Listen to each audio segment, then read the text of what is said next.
গত কয়দিন আগে অসুস্থ হয়ে গেছিলাম, তারপরে ডাক্তার দেখালাম। ডাক্তার বিভিন্ন রকমের টেস্ট, হ্যান ত্যান টেস্ট দিল। দেওয়ার পরে যেটা বাইরে এসে সেটা হচ্ছে লোকে আমার কোলেস্ট্রল মারাত্মক লেভেলের হাই। তো সেটা দেখার পরে ডাক্তার বললো, একটা কাজ করো, ভালো একটা কেটস কিনো, কেটস কিনে দৌড়াদৌড়ি শুরু করো। দৌড়াদৌড়ি না করলে এই কোলেস্ট্রল কমবে না, কোলেস্ট্রল না কমলে তো জীবনে তো ঝামেলা আছেই। সেই চিন্তা করে, যেহেতু গতকালকে বৃহস্পতিবার ছিল, আজকে অফ ডে, তো শুক্রবার দিন সকালবেলা বেসিক্যালি আমি ঘুম থেকে এত সকালে উঠি না অফ ডেতে, কিন্তু যেহেতু এখন একটা অব্লিগেশন তৈরি হয়ে গেছে, আমার হাঁটতেই হবে। তো সেই ক্ষেত্রে তৌহিদ, আমার ছোট ভাই, ওকে বললাম যে যাবা নাকি সকালবেলা রওনা। তো সকালবেলা তৌহিদ রাজি হয়ে গেল, আমরা সকাল 6টার সময় রওনার দিকে যাচ্ছি। এই যে যাচ্ছি, যা এই অরুণোদয়ে থামলাম, থাইমা অরুণোদয়ে ঢুকলাম, ঢোকার পরে রমনায় ঢুকলাম। ঢোকার পরে তো বিভিন্ন রকমের গাছ, আসলে ব্রিটিশরা যে একটা কাজ করে দিয়ে গেছে, এটা আসলে অসম্ভব ব্যাপার। এত সুন্দর, এত সুন্দর, এত বড় বড় বিশাল বিশাল গাছ। এই গাছগুলো যদি না থাকতো, আসলে ঢাকা শহরের এটাই কিন্তু একটা ফুসফুস। হ্যাঁ, মানে প্রচুর মানুষজন সকালবেলা এখানে হাঁটে। আমি আসলে সকালবেলা কখনো রমনায় আসি নাই, this is my first time. এর আগে কখনো সকালে যাওয়া হয় নাই, বেশিরভাগ সময় হয়তো বা দুপুরে গেছি বা বিকালে গেছি, বন্ধুদের নিয়ে গেছি। কিন্তু এইবার আমার সকালবেলা এক্সপিরিয়েন্সটা একটা মারাত্মক এক্সপিরিয়েন্স। এত মানুষ রমনাতে হাঁটে, এত, আসলে হাঁটবেও না কেন, মানে পাখির ডাক, সুন্দর বাতাস। এই যে আপনার এপ্রিল মাস, কিন্তু যেই পরিমাণ ঠান্ডা ছিল, মানে মারাত্মক level।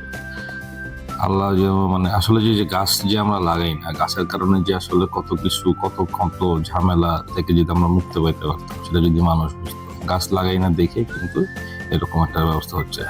তো তহিদার আমি হাঁটতেছি রমনাতে, সেটাই দেখাচ্ছি। এখানে বিভিন্ন রকম মানুষজন আসছে, সামনে সবাই হাঁটাহাঁটি করতেছে। এই ভদ্রলোক দেখেন, ভদ্রলোক আবার কাককে খাওয়াচ্ছে, সকালবেলা নিজেও খাচ্ছে, কাকরেও খাওয়াচ্ছে। তা আমরাও হাঁটতেছি, ভালোই লাগতেছে হাঁটতে, এত বিশাল বিশাল গাছ। আর রমনা কিন্তু ইদানিং কালে খুব সুন্দর করছে, আপনার রেনোভেশন করার পরে রমনা দেখতে আরো সুন্দর লাগে। ওদের একটা ব্রিজ করে দিছে। এই দেখেন কত শতবর্ষী গাছ। হ্যাঁ, এই গাছগুলা, আচ্ছা গাছের বয়স কিভাবে জানেন, মানে মানা যায়, সেটা কি জানেন? স্যার, গাছের বয়স কিন্তু গাছের কাণ্ডটা কাটলে তখন ওই ভিতরে যে লেয়ার গুলা থাকে, সেটা দেখে দেখে গাছের বয়স নির্ণয় করা হয়। এই যে কাঠের ব্রিজটা, মানে কাঠের ব্রিজ না, এটা কিসের ব্রিজ, নতুন ব্রিজ করছে আর কি। এই ব্রিজ থেকে হাঁটলাম, ভালোই লাগতেছিল। মানুষজন, প্রচুর মানুষজন ছিল আজকে। যেহেতু শুক্রবার দিন, নর্মালি এরকম থাকে কিনা আমি জানি না, শুক্রবার দিন হয়তো বেশি থাকে। প্রচুর মক্তব, মাদ্রাসার হুজুরদের দেখছি নামাজ পড়ে, হয়তো বা তারা সবাই আসছে। এই হুজুর সবার ছবি তুলে দিচ্ছে, সুন্দর একটা দৃশ্য। এমনি করে হাঁটতে হাঁটতে হাঁটতে হাঁটতে অনেকখানি হাঁটলাম। আজকে আমাদের প্ল্যান ছিল সকাল থেকেই হাঁটবো। ওই ওই প্রিপারেশন নিয়ে গেছিলাম, সাথে বাড়তি হিসাবে মোবাইল ফোনটাও নিয়েছি আর ক্যামেরাটাও নিয়েছি। যদিও আমি অত ভালোভাবে ভিডিওগ্রাফি করতে পারি না অন্যদের মতো, তারপরে যতটুকু পারি চেষ্টা করছি। অনেক বন্ধু বান্ধব, তাদের বন্ধু বান্ধব নিয়ে আসছে। এরপরে তো একটু সকালের দিকে হয়ে গেলো, সূর্য উঠছে, মারাত্মক সুন্দর লাগতেছিল। এই যে ভদ্রলোকেরা কি সুন্দর করে সকালবেলা আপনার আহ পরিশ্রম, মানে আপনার যোগব্যায়াম করতেছে আর কি। বাচ্চারাও আসছে। এত সকাল সকাল যে বাচ্চারা ওঠে আমি জানতামই না। তারা নিজে কখন উঠি নাই তো, ওই স্কুল লেভেল এক সময় উঠছে, তারপর থেকে এই লাস্টের ডাবল শালিক, মানে জোড়া শালিক দেখে নিজের ভাগ্যরে ভাবলাম যে খুব ভালো। সেই চিন্তা করে রমনা পার্ক থেকে আমরা বেরোলাম হাইটা, প্রায় 30-40 মিনিটের মতো হাঁটছি। হাইটা বেরোলাম, বেড়ানো দেখি যেরকম অনেক কিছু তারা বিক্রি করে, চাচারা বিভিন্ন লোকজন আসে। আসার সময়, যাওয়ার সময় তারা এসব বাজে সদে করে নিয়ে যায়। আপনি চাইলে এখানে গ্লুকোজ, ব্লাড প্রেশার করে কিছু মাপতে পারবেন। বিভিন্ন রকম ফল থাকে। এই যে আমার বাইক, ছোটভাবে বাইকের পিছনে উঠা। এখন আমাদের গন্তব্য হচ্ছে হলো গিয়ে পলাশীর মোড় যাবো। ওইখানে মাঠা পাওয়া যায়, সেই মারাত্মক মাঠা, অসাধারণ মজা নাকি। আমি কখনো খাই নাই, এই তৌহিদি সবসময় আমার বলছে যে এইভাবে খুব ভালো মাঠা পাওয়া যায়। আমি আসলে মাঠার অতটা বলতো না, কিন্তু তৌহিদের কথা শুনে যে একটু। আর ঢাকা ইউনিভার্সিটির মধ্যে গেলে তো আসলে সবারই ভালো লাগে। ঢাকা ইউনিভার্সিটির মধ্যে এত সুন্দর বড় বড় গাছ আছে, এত চুপচাপ, এত নির্জন। আর মানুষগুলা আমাদের 36 জুলাইয়ের যে ব্যাপারটা, সেটা কিন্তু এখনো ঢাকা ইউনিভার্সিটির দেয়ালে দেয়ালে রয়ে গেছে। একটা অসাধারণ ব্যাপার। হ্যাঁ, দেয়াল লিখনের জায়গায় এইভাবে মানে আপনাকে ফেটি করে আঁকা। এই যে আমরা মাঠাওয়ালার কাছে চলে আসছি। এই ভদ্রলোক আর হচ্ছে লোক, সে হচ্ছে ভাইগনা, তার একজন মামা আছে, এরা হচ্ছে মাঠা বিক্রি করে। আমার মাঠাটা পছন্দ না, কিন্তু তারপর আমাকে তো ডাক্তার আবার লবণ খাইতে নিষেধ করছে। আমার জীবন শেষ। লবণ খেতে নিষেধ করছে, ভাত খেতে নিষেধ করছে, মানে ভাতের বলতে শাকসবজি খেতে বলছে, রুটি খেতে বলছে। এই হলো অবস্থা। তো তার মাঠা বানানো ভালোই, মাঠা বানানো সাফ সুতরা আছে, পলাশির মোড়েই বসে। এবং আমার জন্য আপনার ই ছাড়া একদম পুরাই লবণ ছাড়া লেবু দিয়ে, হ্যাঁ, আর হচ্ছিল হালকা একটু চিনি দিয়ে মাঠাটা বানাই দিছিল। 60 টাকা করে মনে হয় গ্লাস, 60 টাকা না 30 টাকা করে গ্লাস, কারণ 2 জনে 4টা খাইছি, 120 টাকা মনে হয় দিছি। তো তারপরে মাঠা বানায় দিল আমাকে, আমরা ওইখান থেকে দাঁড়ায় মাঠা খাইলাম 2 গ্লাস। মাঠা বানানোর প্রক্রিয়াটা দেখেন।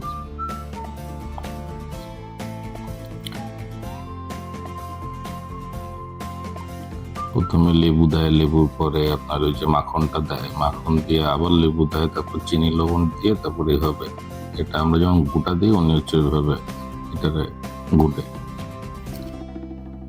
ওই যে গ্লাসটা টেস্ট আউট অফ 10 8 ছিল, ভালো ছিল, খাইতে ভালো লাগছে, আপনার যেতে পারে। এরপরে আমরা এখান থেকে যাবো হচ্ছে গিয়ে খাইতে, নাস্তা করতে। মাঝখানে করছে হচ্ছে আমাদের লালবাগ দুর্গে আসছি। আইসা তো দুর্গে দেখি যে ঢুকতে দিচ্ছে সবাইকে, 5 টাকা করে টিকিট কাটলাম, কেটে ঢুকলাম। মোগলদের একটা মানে খুবই সুন্দর জিনিস আমাদের দেশে, হ্যাঁ, খুবই সুন্দর। আপনি সকালবেলা যদি যান দেখবেন যে এখানে সকালবেলা 10টা 8টা পর্যন্ত, 8-9টা পর্যন্ত যারা হাঁটে তাদের জন্য খোলা থাকে, তারপরে আবার বন্ধ থাকে, তারপরে আবার খুলে দেয়। আপনি মোগলদের পুরাকীর্তি দেখতে দেখতে আপনি হাঁটতেও পারেন। আমি কিছু ভিডিও করার চেষ্টা করলাম, ভালো লাগতেছিল যে আসলে সকালে ওইভাবে ওঠা হয় না, তো নিজেকে মনে হচ্ছিল যে একেবারে এত সময় ধরে বাইরে ছিলাম, কিন্তু তারপরে মনে হচ্ছিল মনে হয় যে মাত্র তখন দেখলাম ঘুরতে টাকা দেখলাম যে মাত্র 8টা বাজে মনে হয়। তো ওইখানে মোগলদের যেসব ঘর টর ছিল যেগুলো এখানে তৈরি করা, ফোর্টের যে বিষয়গুলো, সেগুলো এখান থেকে তুলে আনার চেষ্টা করলাম কিছুটা ছবিতে, ভিডিওতে। হ্যাঁ, এইভাবেই আমরা ঘুরতে থাকলাম।